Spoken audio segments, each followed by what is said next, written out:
Project Falling Star. In April 2013, members of the Winnipeg Police Street Crime Unit initiated Project Falling Star, a lengthy investigation strategically targeting members of the Manitoba Warriors Street Gang. The Manitoba Warriors have been known to promote illicit drug sales and commit numerous acts of violence that is linked to territorial disputes related to drug distribution networks.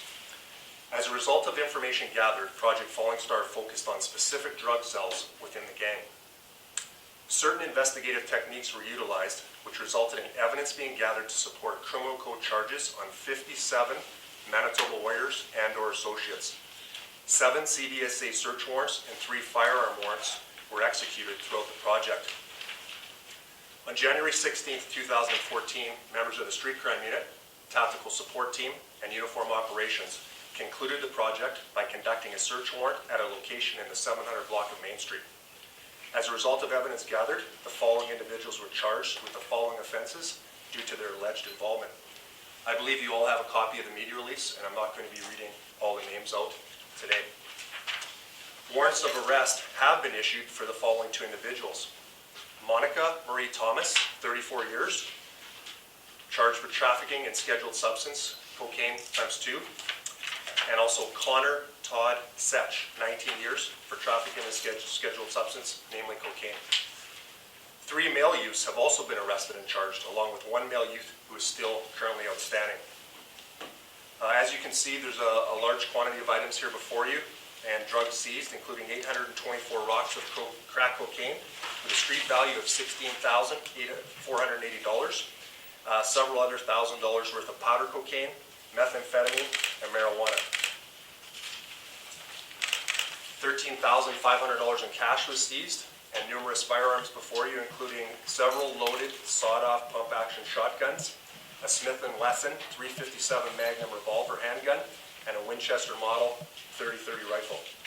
There's also a large quantity of ammunition that was seized, 5 ballistic vests, including 1 military fragmentation ballistic vest, 1 stun gun, brass knuckles, nunchucks, numerous weigh scales, miscellaneous drug packaging material, numerous cell phones, machetes, and assorted Manitoba Warrior paraphernalia.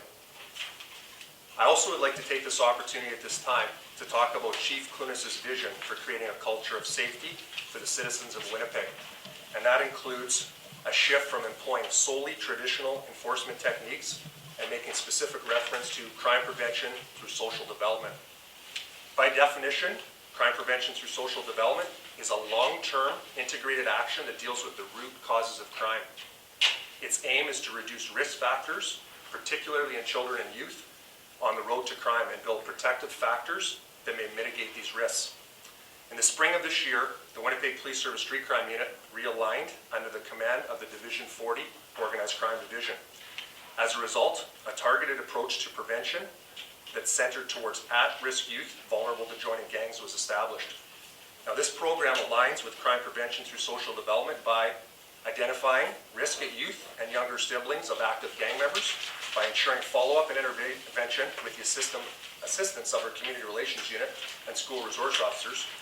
Efforts are now made to reach out to the families to ensure they're connected with resources to prevent their children from being involved with other gangs. And lastly, the assignment of the Community Relations Unit to attend to the families and offer support and direction to change the dynamics of families, peer groups, and neighborhoods. Essentially, crime prevention through social development is where people and organizations work together to make our communities healthy, safe, and sustainable in the future. Can you give us any idea of the proportion of the membership that 57 would be? I don't know what their total numbers are. Members in street gangs come and go daily, and their loyalties come and go daily, so to give you a defined number, I could not honestly tell you that number. Can you talk about the Manitoba Warriors and their prevalence in the Winnipeg Street Gang world in comparison to some of the other street gangs that are also out there? Well, in comparison to the other gangs we're aware of, I would say they're at the top of the hierarchy. Yes, absolutely. It's a 9-month investigation, and these are the firearms that we took throughout the entire course of the 9 months.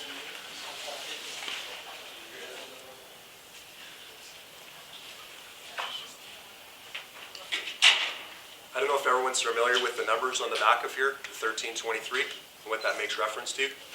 It's the letters of the alphabet, the 13th letter being M, and the 23rd being W. That's their initials.